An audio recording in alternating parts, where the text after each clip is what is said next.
Welcome back to Count Me In, the podcast focused on the issues, challenges, and characters shaping the management accounting profession. I'm Adam Larson. Today I'm joined by Mark Herschberg, serial entrepreneur, business innovator, and the author of the Career Toolkit, Essential Skills for Success That No One Taught You. Now, lots of people cover career and work best practices, but if you ask me, it all can start to sound pretty similar. But that's not the case with Mark. There's a good reason he teaches at MIT, which you're about to find out. In fact, Mark had so much insight and advice to share from his research and years of building companies and teams, we ended up recording 2 podcasts, the second of which will be coming out soon. But for now, let's get started with Mark Herschberg discussing the fallout from the Great Resignation and what he's learned about how to fix work.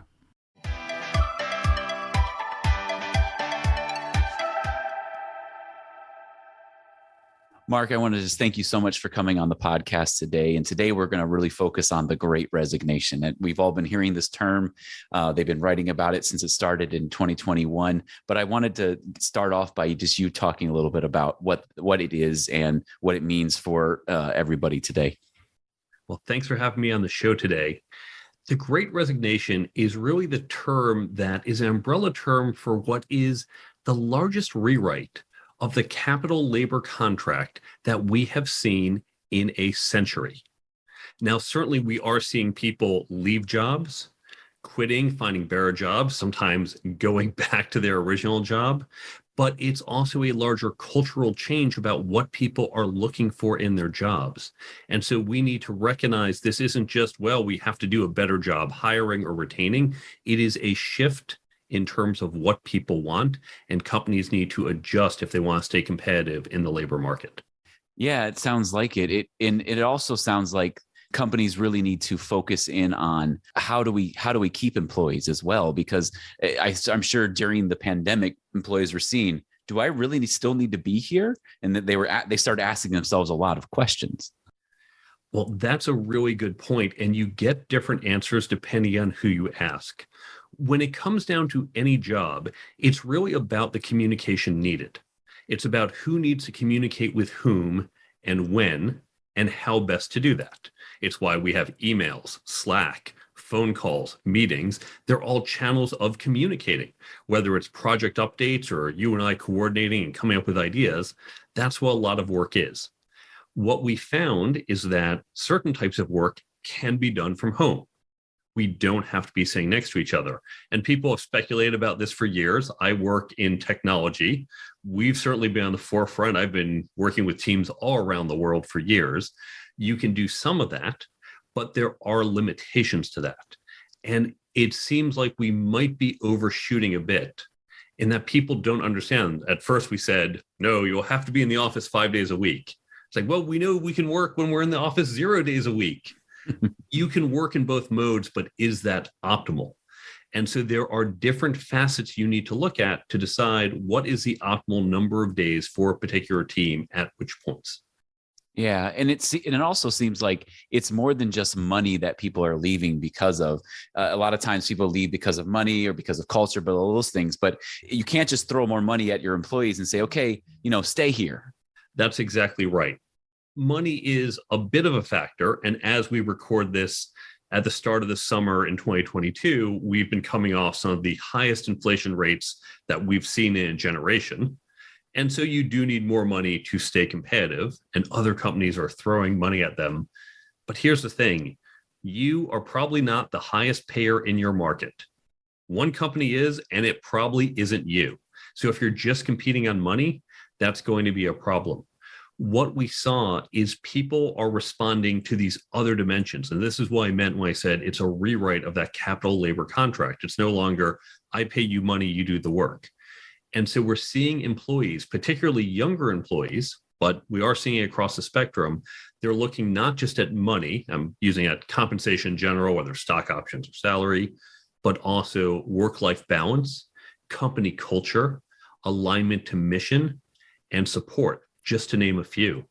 We saw companies that back at the start of the pandemic in 2020, some of them said, look, it's tough for everyone, suck it up and do it. And other companies said, hey, it's tough for everyone, so we're going to give you Fridays off for the next 2 months because this is crazy. Spend some time with your families. We all need the stress break. Or what can we do to support you while you're at home?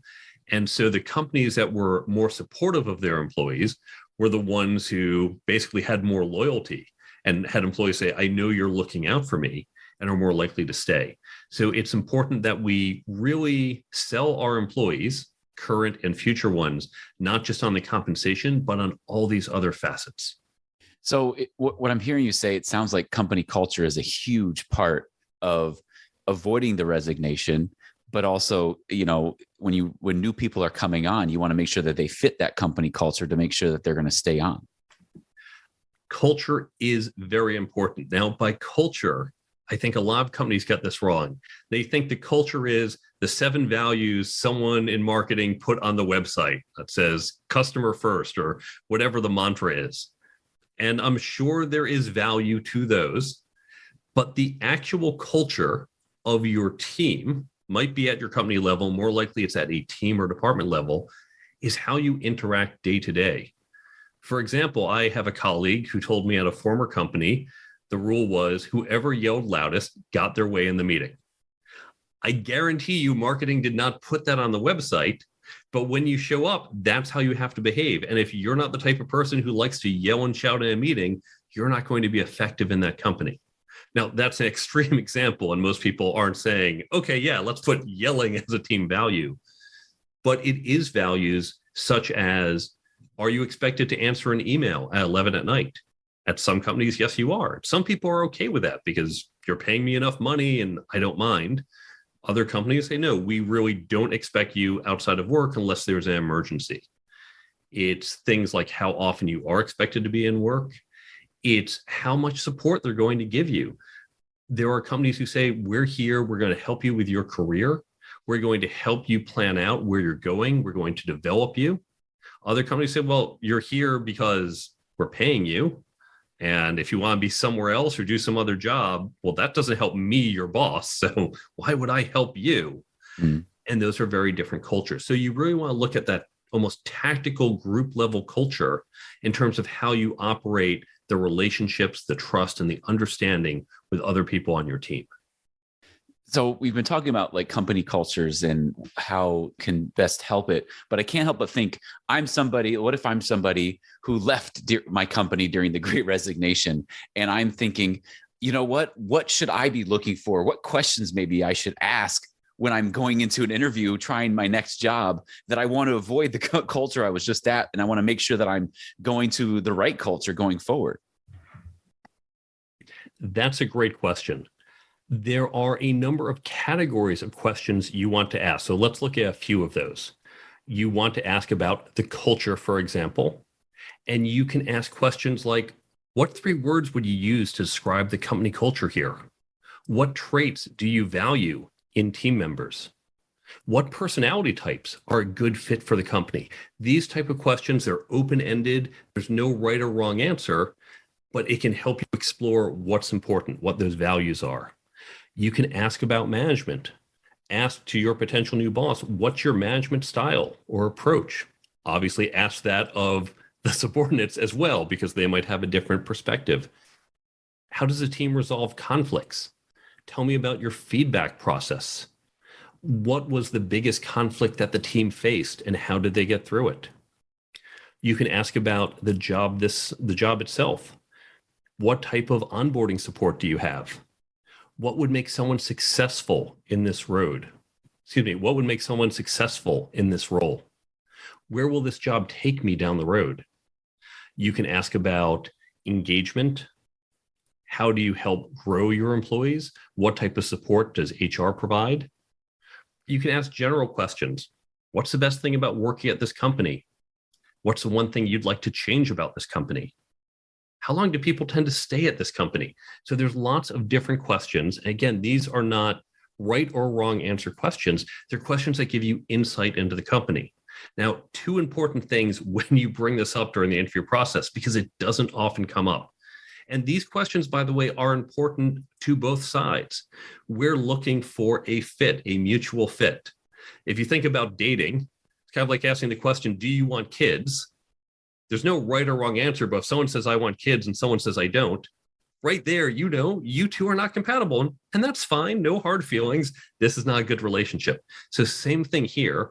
These are not horrible things and there's no wrong answer, but you're looking, is there a fit on both sides? So both the hiring team and the candidate are interested in answering these questions. And either side can choose to bring this up. Now, if you're the candidate, probably you're going to need to bring this up. When you do so, obviously be respectful. You don't want to ask in an aggressive tone, in a challenging tone. You want to ask with a polite, respectful tone. The other thing, it can still be a little awkward to bring this up. So in the articles I've written about this, here's what I say: blame me. You can say, listen, I heard this podcast. There was a guy named Mark Herschberg, and he said, we should go through these questions together. So I'd like to bring them up now. Because now you're not being annoying and doing something a little unusual. Many companies aren't used to getting these questions. Instead, you're saying, this is a recommended best practice I have heard of. And if they challenge it, if they say, oh, that's stupid, well, yeah, Mark Herschberg looks stupid. You don't look stupid. You can dodge that blame. So it's going to give you some protection and cover. So feel free to do that if you'd like, but you definitely at some point want to bring up these questions and explore it. Otherwise, it's like going into that marriage without asking questions like, do you want kids and where do you want to live? You're probably going in blind and asking for trouble. Mm-hmm.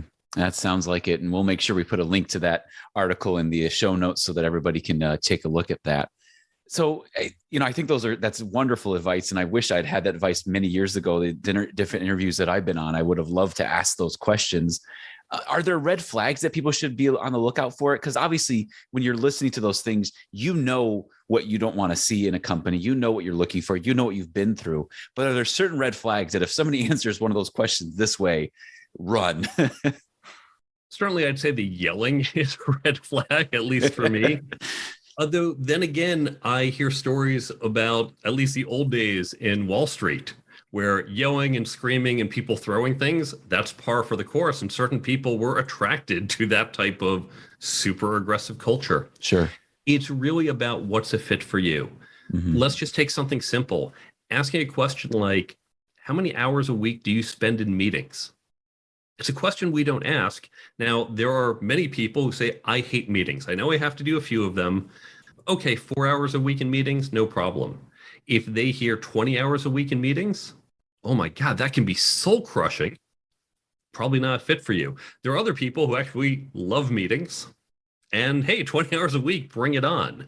It's funny, we ask that with travel. That's a common question. What percentage of time is spent traveling? That's an acceptable question, but we never ask how much time in meetings or filling out paperwork, depending on the nature of the role. So it's really important to break down the different aspects and just find a fit. I don't think there's any universal red flags for the most part, but it's about what's right for you. So you almost have to know your why and what you're looking for to be able to know what red flags you're looking for, in a sense. It goes back to that dating analogy. If someone says my idea of fun is camping and someone else says my idea is dressing up and going to the opera, they're both valid answers, but they're probably not compatible. So as we circle the conversation back to companies, how better can companies maybe engage their employees or get them involved so that they can avoid this in the future? There is a very simple tool that you can use that's going to provide a number of benefits, including upskilling and engagement. Now, this is based on the 20 years of teaching that I've done at MIT, using the techniques we use there, as well as the technique used at top business schools. What you want to do is create peer learning groups. It's similar to ERGs, but it's not based around some designation. It's not what you happen to be. It's about what you're trying to achieve. So you can create general groups or you can create groups around specific skills. And what you want to do with these groups, I recommend groups of about 6 to 8 people in size, but you can make them larger or smaller or go whatever way works for your team. And in these groups, which by the way can be done in person or remote or both, you want to focus on particular skills. Now, I particularly recommend some of what we call softer skills: leadership, communication, teamwork, negotiating. Those are skills we don't focus on as much, but you can also focus on more technical skills, particularly accounting skills or tool skills. And what you want to do in these groups is have folks come together, engage them with some content, have them read a book or some articles, watch a video online, use a great podcast like this one. Because when they engage with the content and then go and have that discussion, that's where you get the richness. You're going to listen to this podcast and you hear, oh, yeah, important things, right? Resignation. We have to think differently about how employees want to work with their companies. That's a start, but it's not the end of the conversation. And it's in having these small conversations, you start to go deeper into what these ideas are and what might work. Same thing with leadership. I can give you, here's 3 tips for leadership, but it's not so cut and dry. It's not as simple as, here's how to declare this asset on a balance sheet. It's very black and white. Leadership is not. And so it's understanding those subtleties, and that's what happens in these groups. Now, if you do it, you're going to get 4 advantages. First, you are upskilling your employees. That's fantastic. You get better employees. Second, you're going to better engage your employees. You're saying we're not just here to get work out of you. We care about developing you. We care about helping you. And it's no longer just compensating you with money, as we talked about before. They want to see this type of support. Third, you're increasing your internal networks. Really important, especially as we're in a hybrid workplace, that we really focus on spending more time getting to know each other and relating to each other and building those internal relationships. And fourth, you're creating a common language. Because if, for example, you pick the book, I'll blank out the name. If, for example, you pick the book Good to Great, they talk about the hedgehog model. And if you use that book and everyone's read it, you can say, oh, well, let's apply the hedgehog model. Everyone knows exactly what you're talking about. So you have common stories and patterns that you can more easily apply. So if you want to do this, there's a free download on my website under the resources page, the Career Toolkit Development Program. You can use my book for it if you want, but again, if you don't want to use my book, use a different book, use other free content, and this is going to help engage and upskill your employees completely free.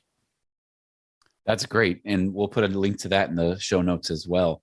I really feel like that engagement is one of the key factors of keeping your employees where they are, not necessarily where they are, but keeping your employees engaged in the company. They know the why. They're connected with their teammates, with people outside of their team. They can connect with the higher ups. It's a way to kind of connect everybody, because otherwise you, especially while we're all at home or we're doing hybrid models and all those other things, you feel disconnected so much from people. And that really feels like a way that it brings people together in a way that we haven't seen, especially during the COVID era. It does, because it puts you together in discussions that aren't just about the monthly report that you're so tired of talking about because you did last month and the month before that. This engagement's also important because we are getting into hybrid workplaces. It means the onboarding, the time it takes for someone to get up to speed, not just on the technical aspects, but fitting into the team, is often taking longer these days, which means our existing employees are even more valuable because they have the established relationships and networks, and we really want to keep them so we don't lose those. So Mark, if people want to know more about this, where can they get in touch with you?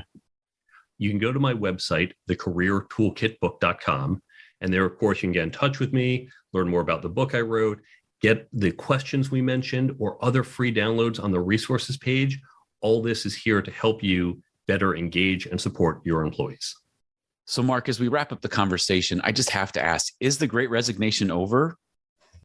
We have likely passed the peak, but there are going to be echoes for years to come. And these echoes will come in different ways. Some of it will be as companies work on their work from home policy.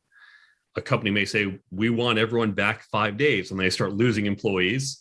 They say, well, we better switch to 3 days. Or they might try 3 days, realize that doesn't work, and switch to 5 days, and lose people in the future. So as we tweak policies in companies or industries, we're going to see echoes. We're also going to find that working very remotely, and some companies have moved fully remote, works in the short term, but there are long-term implications. We know people can mechanically do their work from home. We've been doing that for 2 years. But what about those relationships that they're trying to build? What about the long-term strategy? What about thinking beyond the tactical day-to-day work we do? That may not be as easy at some companies when people are primarily remote. And so they're going to find this isn't quite working and we have to change up, which again are going to cause echoes down the road. Even things such as if you move to an island in the South Pacific and you do your work, you're getting it done. But if you're not showing up to the office and building relationships in your industry or in your company, that may hurt you in the future. We're even seeing potential DEI issues. And here's a really tricky one. We've heard people talk about if you don't set a standard policy, everyone has to do X days in the office. What happens is women and certain underrepresented groups tend to do more work at home. They have more home responsibilities. So if you make it flexible, they're in the office less. White males are in the office more. Well, who is more likely to get promoted? Now we have a DEI problem. On the other hand, if you say, well, everyone needs to be in the office 3 days a week, I've heard the complaint, well, now people who have more home responsibilities say, I don't want 3 days a week, I want 2 days a week. Who leaves your company? It's again, women and underrepresented groups. Now you have a DEI problem again. So there's a lot of challenges and we don't know yet how they're going to play out. So I think we're going to continue to see some echoes of the Great Resignation for many years to come. This has been Count Me In, IMA's podcast, providing you with the latest perspectives of thought leaders from the accounting and finance profession. If you like what you heard and you'd like to be counted in for more relevant accounting and finance education, visit IMA's website at www.imanet.org.